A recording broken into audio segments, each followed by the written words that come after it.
నిత్య జీవన యాత్ర సాగించు.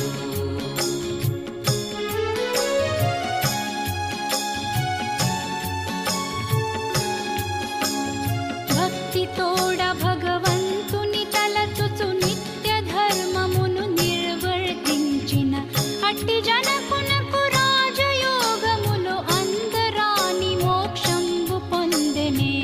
సత్య ధర్మము శాంతి ప్రేమలతోని నిత్య జీవన